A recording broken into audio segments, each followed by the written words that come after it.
couldn't ask for help. I just had to, he would lock me up. I was actually looking for something to kill us.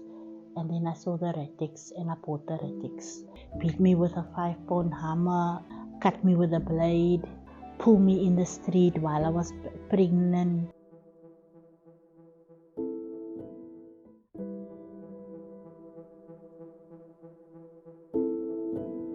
Hi, my name is Rachel Peterson. I'm a mother of 2 children and I'm a grandmother for 4 kids. My abuse started in 1999. I was married to my ex-husband. I was very happy when I met him. He was this perfect guy while we were dating. He used to just spoil me and give me everything. But things changed when we got married. We moved in together and that is where the abuse started. I didn't know that he was using drugs. First started with a smack and the verbal abuse, saying you're ugly, you're not worth it. Emotional abuse, you are good for nothing. And then I got pregnant and it escalated. When I was pregnant, the abuse escalated. I had to ask him permission to go to my family, and then he would say yes after asking him permission. And then when I leave, on the corner he would stand with a panga and then say, but you can't, where you going, you can't go back with your children. And then I used to go back, and then I would get the beating there at home.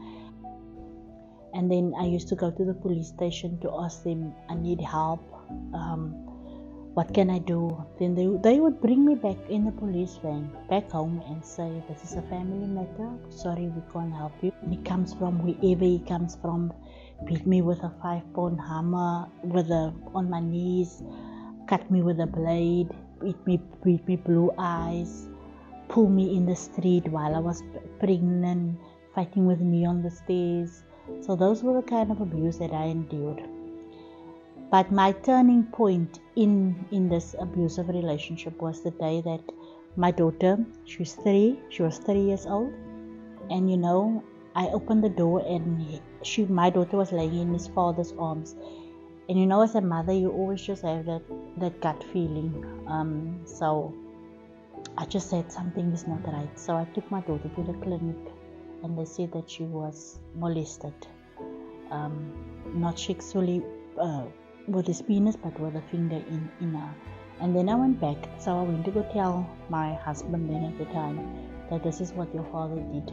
And that day I got a beating to the pulp. Because how can I say things like that about his father? So I thought, that day I really thought I was dead, because I knocked out the way he was beating me. I thought that every bone in my body was broken. He just beat me that day to a pulp. And then he kicked me awake to say that the children is hungry, to see to the children is crying, obviously because he's beating me. So stand up. I was so battered and bruised that day. And I couldn't go to the hospital. I couldn't ask for help. I just had to, he would lock me up. In that time, if he would go, he would lock me up, so that nobody knew what happened to me inside. So the Sunday, 29 November, I was a bit strong, so I told him, okay, I'm going to the shop, I'm going to buy food for us to make lunch. I knew I was not coming back. I don't know what's going to happen to us, but I know I'm not coming back to this. I took my 2 children, and then we walked to the shop. And then I walked in the aisles, but my mind wasn't even close to food. I was actually looking for something to kill us. And then I saw the retics and I bought the retics. And then I asked people for water, and they gave me water, and we went to go sit underneath a tree. And then by the tree we were sitting, and then I looked at my children. I threw the retics out in my hand. And I was thinking to myself, I'm first going to give the baby, then I'm going to give my daughter, then I'm going to drink it. Somebody's going to find us there. So when I had it in my hand, ready to give it to the youngest one, that's when I realized, and I looked at them, but it's not their fault, and it's not also my fault. that we are going through this. And I threw the retics, and then I took them and I walked. I walked to the nearest police station, and we were sitting very long by the police station. Obviously, I walked with nothing because I went to the shop. So baby was wet, other one was hungry. So I stood up and I thought to myself, okay, this didn't work, so I'm gonna go for an option, a quicker option, a train or a bus or something like that when I leave this police station. And as I touched the handle, the police said, okay, we're taking you to a place of safety. So they took me to a place of safety where I was empowered, and they taught me what I went through. I didn't know. I didn't even know there was something like abuse. The blue eyes that I got, they learned me that is the physical abuse. The way he said to me that you work for nothing, that was the emotional abuse. When he told me yes, I had to ask him permission, and he said yes, you can go. And then he stalked me and chased me back, stalking.